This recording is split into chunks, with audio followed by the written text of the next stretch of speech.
There's a lot going on in the world at the moment, and we're doubling down. We want to make sure that we keep our focus on ED&I more broadly, and gender equality is part of that. We think it's really important to challenge those stereotypes and to change the narrative in the different ways that we do things. So we do a lot of things in the gender equality space. We have a goal of 50-50 in all levels and all positions, so we want to aim for that globally. We're putting steps in place to implement that here locally. Some of the things that we do include our parental leave, so we have a very generous 26 weeks full pay for co-workers, and co-workers also have access to parental leave from the day that they start. We also do training to make sure that our teams are balanced and that line managers have a responsibility to make sure there is balance within their teams and that they have that diversity of genders in there.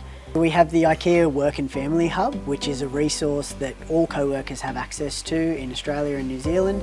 And that has a range of resources, podcasts, articles, checklists, guides for managers on how to manage work and family and how those two intersect and how we can support co-workers to make sure that they have the resources to balance those aspects of life. It's got resources for line managers so that they can support co-workers in their teams to have a good experience when they are taking parental leave and when they're coming back from parental leave and starting work again with IKEA. In addition to not having casuals and having permanent part-time and permanent co-workers, we also provide flexibility for co-workers to manage their caring responsibilities and manage their life outside of work.